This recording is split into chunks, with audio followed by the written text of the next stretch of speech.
Buenos días, alumnos de primero de bachillerato de Historia del Mundo Contemporáneo. Hoy desde casa, en medio de esta situación de difícil situación provocada por esta pandemia, yo me quedo en casa. A partir de esta sesión, desde casa voy a intentar trasladar algunos aspectos importantes sobre el motivo que facilita el ascenso de los totalitarismos en Europa.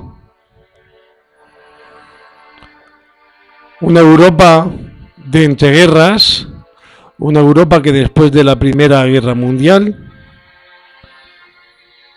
y sobre todo a partir de los tratados acordados con la Paz de París, va a provocar en algunos países, sobre todo Alemania, un deseo de revancha, un quebranto no solamente económico o social, sino moral,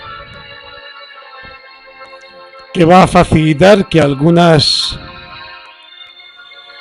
facciones radicales alcancen gran importancia. Una Europa en la que se han iniciado las democracias populares, sistema democrático que se instaura y desarrolla en algunos lugares en el que se van a manifestar desde el primer momento opuestas a los movimientos fascistas. Antes de iniciar esta clase de hoy, nos hacemos las siguientes preguntas. ¿Qué es el fascismo? ¿Qué es el nazismo? ¿Y el estalinismo? Y si son o no regímenes totalitarios. Y en el caso de serlos, que lo son, ¿qué los une y qué los diferencia? Como sistemas totalitarios entendemos aquellos que se han basado en la defensa del líder, de la figura carismática de un personaje que ha tomado como representación de todo el sistema político, económico, sistema social e incluso la aparición de un modelo de creencia. Las figuras de Stalin, Hitler y Mussolini representan esta figura de carisma, de líder, que son las características indispensables para poder hablar de un sistema totalitario. El uso de la propaganda a través de prensa, cine, radio, música, teatro, las artes visuales, la propia arquitectura del Estado, va a poner de manifiesto un sistema que pone en común este carácter totalitario entre el estalinismo, el fascismo italiano y el nazismo en Alemania. Los regímenes totalitarios, en principio, tienen como punto en común un control hacia la sociedad, un rechazo hacia la democracia liberal, el culto al líder, un adoctrinamiento a través de las escuelas, a través de la propaganda, a través del único partido permitido. Una política de terror, violencia contra cualquier manifestación contraria al régimen, persecución a la oposición, una policía política que investiga a la ciudadanía y que hace que aparezca un nuevo hombre, un hombre sometido a este régimen totalitario que se cree verdaderamente hijo del Estado e hijo de ese líder. Los regímenes totalitarios tienen como principios establecer el orden, exaltar el propio nacionalismo, el rechazo a cualquier manifestación política de corte liberal, de corte demócrata o social, que facilite el avance de algún estrato diferenciado de la sociedad. Pone en práctica el uso de estados policiales y está siempre apoyado por los grandes propietarios que se irán enriqueciendo aún más a través de las medidas políticas económicas que proponga el Estado, apoyados por el propio ejército, que recuperan poder y son decisivos para la puesta en marcha de ese sistema totalitario, en algunas ocasiones por la Iglesia creada por el propio Estado. No me refiero a la Iglesia católica, sino a iglesias constituidas a partir de estos regímenes totalitarios. Es fundamental el uso de la propaganda, la educación, la ideología, el pensamiento llega por medio de la propaganda. Estados racistas, antisemitas, que hacen ver la unidad y la supremacía racial por medio de este sistema propagandístico. La supresión de la libertad de expresión, la censura de cualquier actividad literaria o artística que no esté recogida bajo los cánones del régimen, listas de autores prohibidos, son algunas de las características comunes de estos sistemas totalitarios. La propaganda cobra un papel fundamental para hacer llegar a la ciudadanía la exaltación, la necesidad, el nacionalismo extremo, para que el ciudadano de este periodo de entreguerras, que se encuentra bajo una difícil situación económica, social, la gran precariedad en Europa que se vive después del inicio de la reconstrucción de unos países que han sido devastados después de la Primera Guerra Mundial. Ha sido fácil que por medio de una ideología concreta estos pensamientos radicales del nazismo, el fascismo y el estalinismo lleguen al pueblo.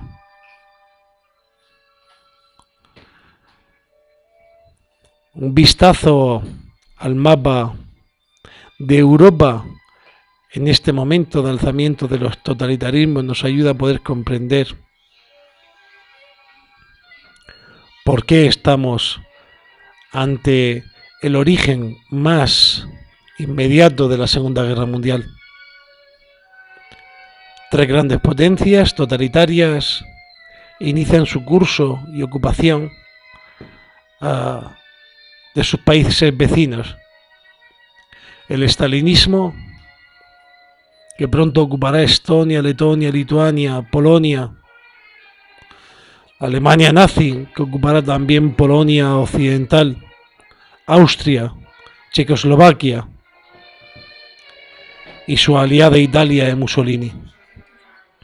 Estos regímenes totalitarios están acompañados en el mapa europeo por otros regímenes autoritarios como el de la dictadura que se da en España o en Portugal, sistemas totalitarios autoritarios que se están generalizando en Europa, en esta Europa de entreguerras.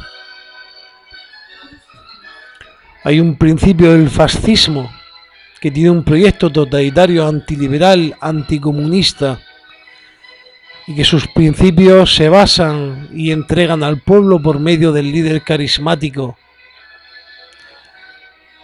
La subordinación del individuo al Estado, el reconocimiento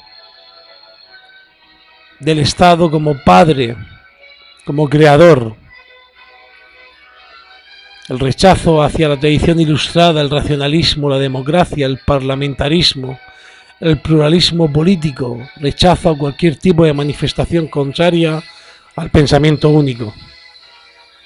Esto nos conduce a la exaltación de la violencia, a una sociedad no igualitaria, que trae consigo la exaltación del nacionalismo exacerbado, el nazismo en el caso de Alemania, el fascismo en el caso de Italia o el estalinismo en la Unión Soviética. Trae consigo la movilización de masas por medio de un proyecto nacional unitario, la exaltación, la capacidad carismática del líder, la indumentaria, los grandes mítines al pueblo que necesita de un líder, que necesita de un discurso unitario. Las marchas en la ciudad de Roma, en el caso de Benito Mussolini, esa marcha decisiva que le permite poder ocupar Roma, nos hace recordar las grandes marchas que se dieron en el Imperio Romano bajo el poder de los Césares. La unión, sin pensar por parte de la ciudadanía, esta marcha sobre Roma. Una marcha sobre Roma con la que Benito Mussolini pone de manifiesto aquel partido que fundó en Milán, los fascios italianos de combate, fascios de combatimento, que en un primer momento tenían un carácter o una ideología socialista, pero pronto se convirtió en un nacionalismo extremo. Este grupo ultranacional, radical, era también considerado como un partido paramilitar. Marchas, saludos, insignias, brazaletes y banderas acompañaban a los fascios italianos de combate. Estos denominados camisas negras sembraron el terror y generaron un sentimiento de deseo de acompañamiento, por miedo a ser devorados, maltratados, asesinados, por la violencia que encarnaba el propio deseo de Benito Mussolini.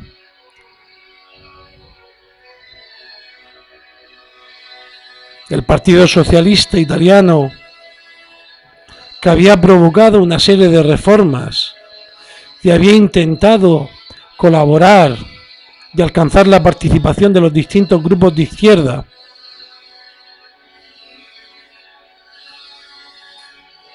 se tuvo que abrir camino frente a este movimiento social que inicia un antiparlamentarismo en las calles.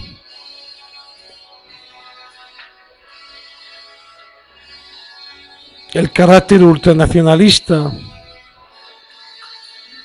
el privilegio de los miembros que se iban incorporando en este partido, la posibilidad de tener vestido nuevo, alimento, poder, prestigio social, fue ayudando a que una de las primeras victorias que tuvieron fueron a partir de unas acciones violentas ejecutadas por las escuadristas, cuando en 1919 destruyeron las oficinas del diario socialista Avanti por ser considerado un foco de propaganda contraria a la nación, contraria al sentimiento de la ideología de estos fascios italianos de combate.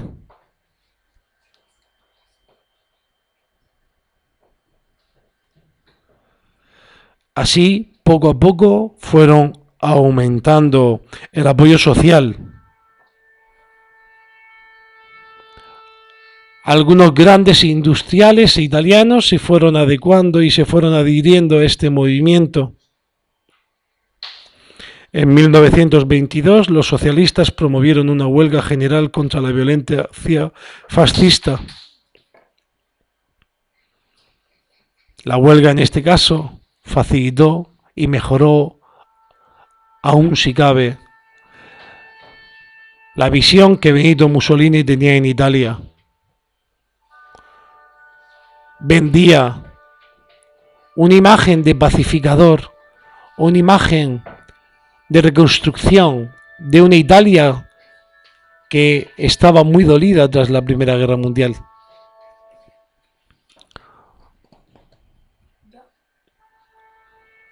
Los fasci italiani di combattimento a Milano.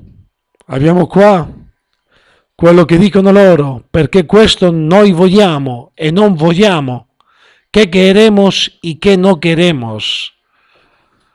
Per il problema sociale, il problema militare e il problema finanziario e anche il politico. Italiani, aquí tenemos un manifiesto en el que se exclama a los italianos con este vocativo de reminiscencias latinas, el motivo, las causas, la justificación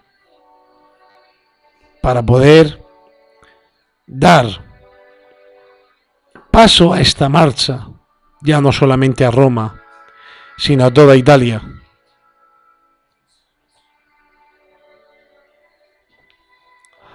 Benito Mussolini pasa a ser el rostro de la nación italiana.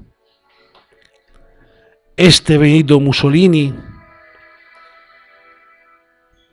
quien recibió el beneplácito del propio rey Víctor Manuel III, quien no se negó a sancionar las acciones violentas de los fascios del combattimento, ni siquiera se negó o intentó frenar la marcha a Roma por parte de Benito Mussolini y las camisas negras. El mismo 29 de octubre de 1922, Vittorio Emanuele III envía un telegrama a Benito Mussolini requiriéndolo para constituir gobierno. Nos recuerda tal vez esta situación a la que ocurrió en España, en esa relación entre Alfonso XIII y Miguel Primo de Rivera.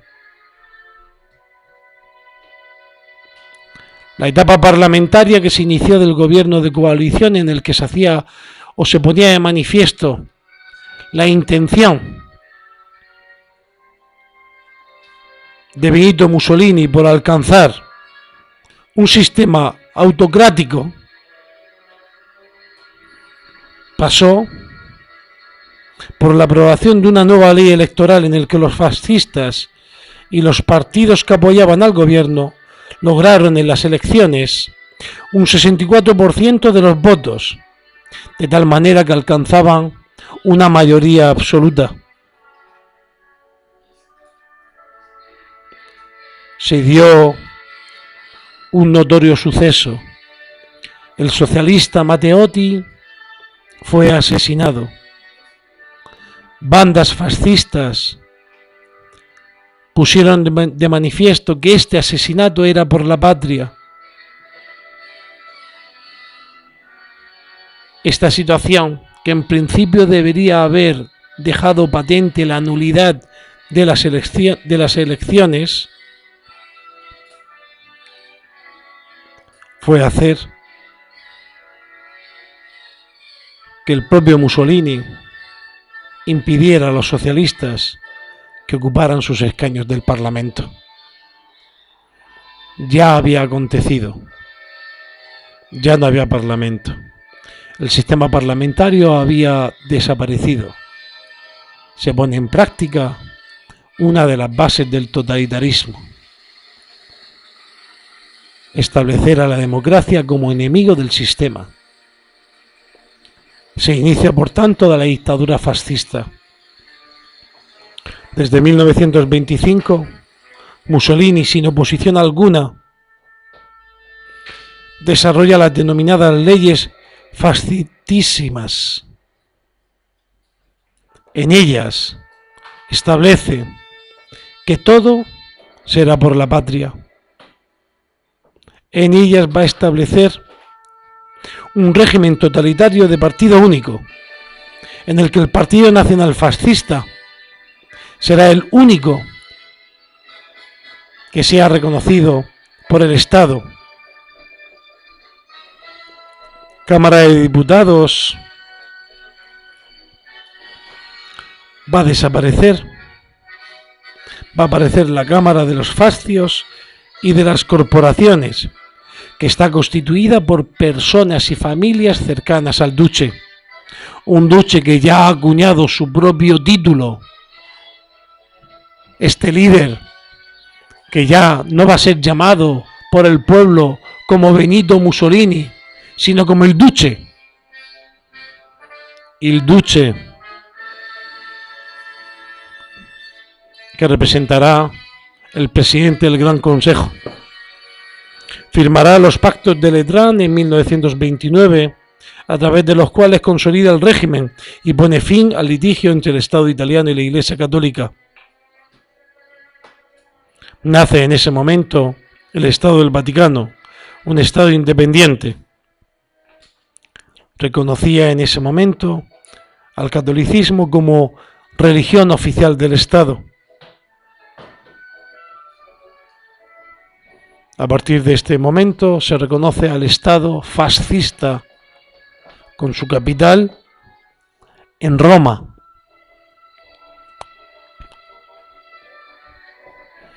El adoctrinamiento a las juventudes se hace desde las escuelas, la educación, las organizaciones de jóvenes controladas por el partido. Las mujeres en un ámbito doméstico también estaban sometidas a un régimen en el que, alejadas del mundo laboral y alejadas del mundo político, se encontraban bajo una política natalista en el que se enmascaraba unas políticas machistas que no permitieron que la mujer alcanzara la igualdad, no alcanzaran una posición en la sociedad como les correspondía y como habían alcanzado durante la Primera Guerra Mundial. El control total sobre la cultura y los medios de comunicación, prensa, radio, cine, pasaron a cargo del ministerio, en el que se puso de manifiesto esta política intervencionista, sistema autárquico, un sistema de economía de guerra que puso de manifiesto el alzamiento del fascismo en Italia. Con esta bandera pasamos a hablar de Alemania. Será la Alemania nazi. Una Alemania nazi que ha dado paso a un alzamiento totalitario a partir de la quiebra de la República de Weimar, amenazada por la izquierda revolucionaria, una extrema de derecha nacionalista y de organizaciones patronales. Una República de Weimar que se encuentra en una situación de crisis motivada por el alzamiento de algunos movimientos ultranacionalistas. Se da un periodo o un proceso de nazificación de Alemania, en el que Hitler poco a poco va llegando al poder. En febrero de 1933 pone fin de libertad de prensa y reunión, vuelve a ser la propaganda uno de los elementos fundamentales para el desarrollo del totalitarismo.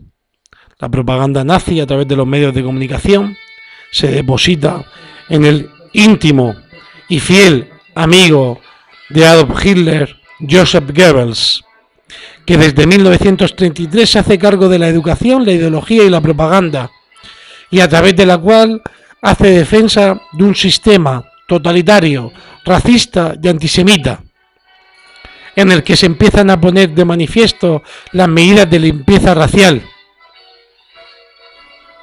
con la intención de eliminar impurezas y hacer ver la unidad y supremacía racial. El adoctrinamiento y control ideológico tiene como fomento del culto al Führer, un ser infalible, padre del Estado, uso de la educación como medio difusor, organizaciones juveniles, las juventudes hitlerianas, camaradería, obediencia, sentido del deber entre toda la ciudadanía, educación muy rigurosa, teorías racistas, antisemitismo, militarismo, asociación de profesores nazis y universidades bajo la autoridad del gobierno que nombró a los rectores y estableció quiénes eran los directores pedagógicos de esas escuelas. En 1933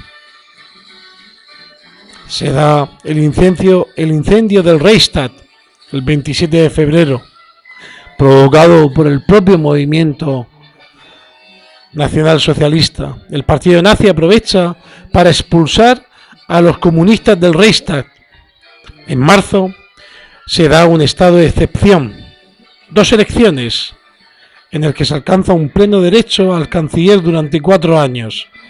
Hitler es nombrado dictador y eliminó los partidos contrarios. Se hace dictador de Alemania.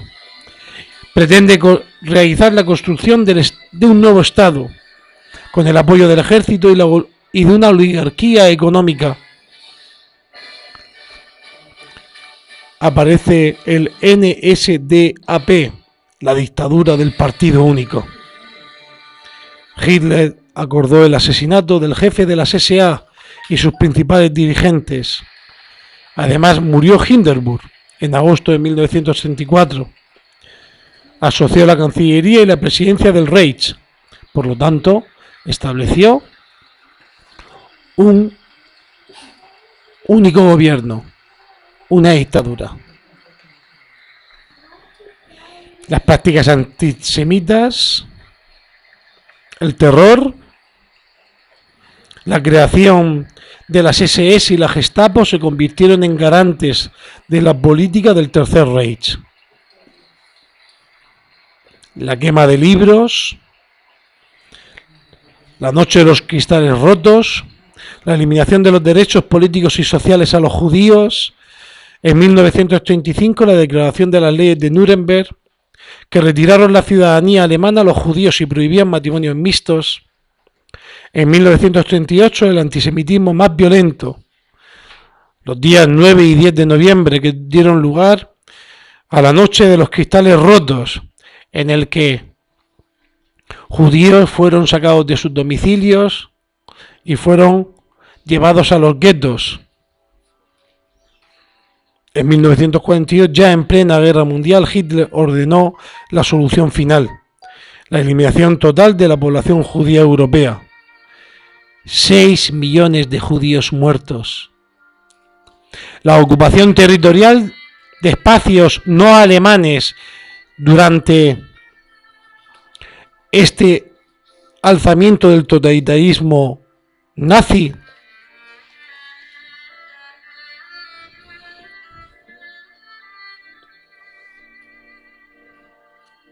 estaba adelantando inevitablemente los orígenes o los antecedentes de la Segunda Guerra Mundial.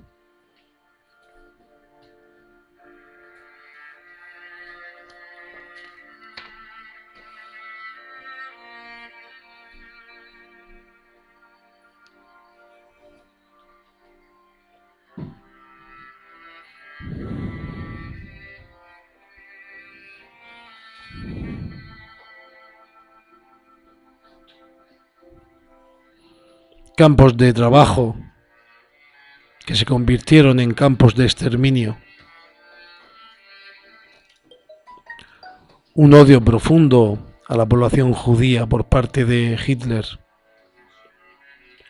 Pero ¿quién es Adolfo Hitler? ¿Quién es este Führer? Adolfo Hitler era de nacionalidad austriaca.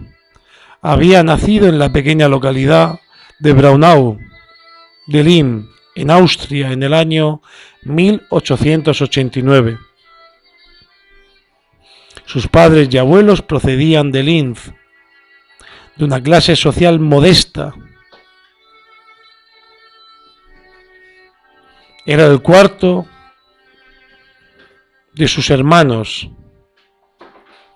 y manifestó durante su infancia ser un niño despierto, feliz, inteligente. A partir de los 14 años,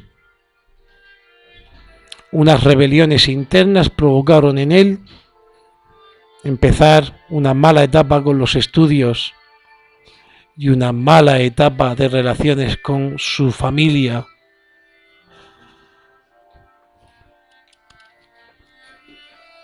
Tras la muerte de su padre, intentó continuar sus estudios de arte. Sintió una fuerte vocación por la pintura,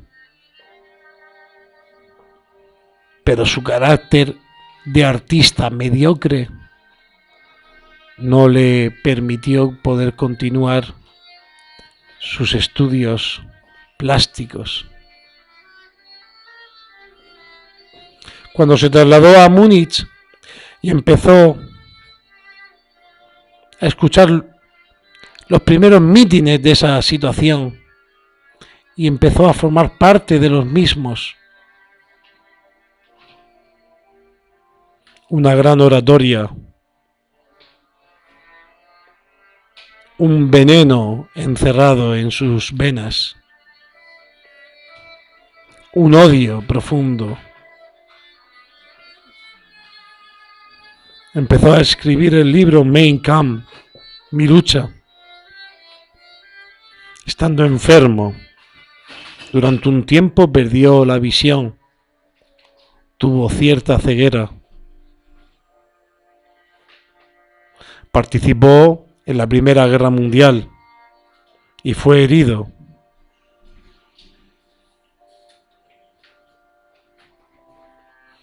Durante ese tiempo,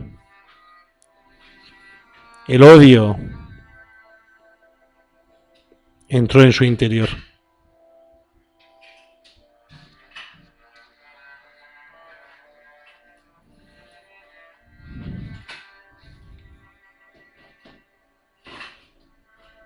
Aquel hombre ganaba adeptos por millares en fantástica carrera. Era un hombre desconocido en las altas esferas de la política nacional. Aquel hombre que era Adolf Hitler, en 1934, asumió el mando de toda Alemania. El odio, el antisemitismo, el egoísmo profundo y el amor que tenía por su propia figura permitió que desde 1921, en el que es nombrado líder del partido, bajo el título de Führer, jefe,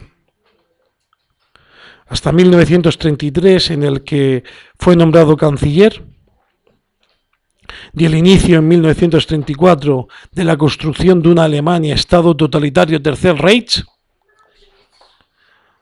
tuvo un devenir de fechas fundamentales en el que el pequeño golpe de Estado, el Putsch de Múnich, fallido, lo utilizaría más adelante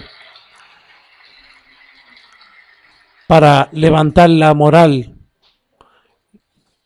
y decir que quienes murieron con él en ese momento eran mártires de una causa y generar una religión propia. Hitler, que estuvo encarcelado cuando en 1925 salió de prisión, replanteó la organización para ampliar un apoyo social.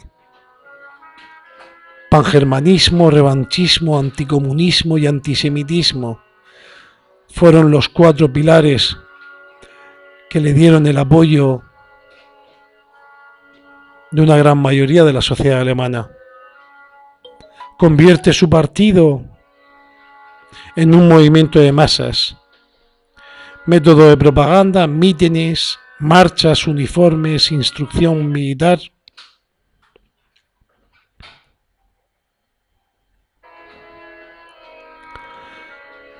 En esta situación que se inicia una gran crisis, una quiebra del sistema bancario alemán, Hitler se encuentra en Alemania con más de 6 millones de parados.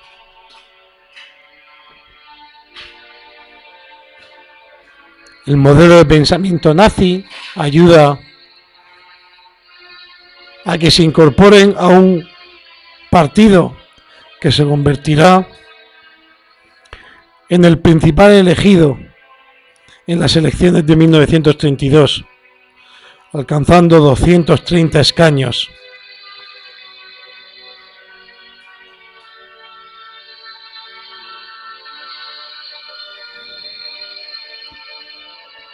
La propaganda, el deseo de mejora, la crisis, ayudaron a que Hitler alcanzara el poder. Y continuamos con el estalinismo. Otro sistema totalitario en el que el culto al líder, en este caso Stalin, vuelve a poner de manifiesto que las masas son controladas por medio de la propaganda, por medio de la represión, el terror, una policía política puesta para investigar a la ciudadanía contraria de este único sistema. El estalinismo trajo consigo, a partir de la Constitución de 1936, en el que se defendía como un Estado federal y democrático, defendía una nación, un sufragio universal, división de poderes o derechos ciudadanos, que después no se llevaron a cabo. Pusieron en realidad un partido que controlaba las instituciones del Estado, unos derechos y libertades inexistentes, una figura suprema de todo el poder, Stalin, principal secretario del partido y presidente del Soviet Supremo, un centralismo en la figura de Joseph Stalin, un Estado policial, un totalitarismo. Las consecuencias de las planificaciones que hace Stalin trajo hambruna, trajo disensiones, trajo división en el pueblo. La Unión Soviética, que estaba devastada económicamente tras el quebranto de la Primera Guerra Mundial y la propia Revolución Rusa. Un éxito de su planificación a costa de los bienes de consumo. Un deseo de consolidación de la URSS, en el que la dictadura de Stalin pone un control ideológico, un culto a la persona, represión, violencia estatal. El desarrollo económico a través de la planificación e intervención por parte del Estado. La aparición de una élite burocrática llamada nomenclatura. Unas características propias de un Estado totalitario. El desarrollo de la propaganda, en el que Stalin aparecerá como padre. Desarrollo de unas políticas pronatalistas unas políticas de mejora del empleo, de la sociedad, del estudio, una falsa, transmitida por medio de la propaganda, que hace una censura de la libertad de expresión, que muestra un único pensamiento, que muestra un deseo de paternidad universal de sistema, el culto al líder por encima de la ideología y por encima del Estado. La Tercera Internacional es su principal objetivo y deseo, el traslado y gobierno sobre los obreros, sobre la mente de los obreros de todo el mundo. La ocupación territorial de Polonia, la matanza de Katyn, el deseo de ocupar nuevas tierras, el deseo de dominar, son ejemplos de este sistema totalitario y común al fascismo italiano y al nazismo en Alemania. Los campos de trabajo, gulags, repartidos por la zona de la Siberia, campos de concentración, en el que los propios soldados rusos que habían participado en la Primera Guerra Mundial fueron allí encerrados. Antisemitismo, persecución contra cualquier ideario distinto, persecución contra la Iglesia, contra las creencias cristianas. El estalinismo borra por completo la creencia religiosa del Estado. Ahora entendemos qué tienen en común Benito Mussolini, Hitler y Stalin y por qué deben de estar prohibidos. Y entendemos también por qué fueron los verdaderos orígenes de la Segunda Guerra Mundial.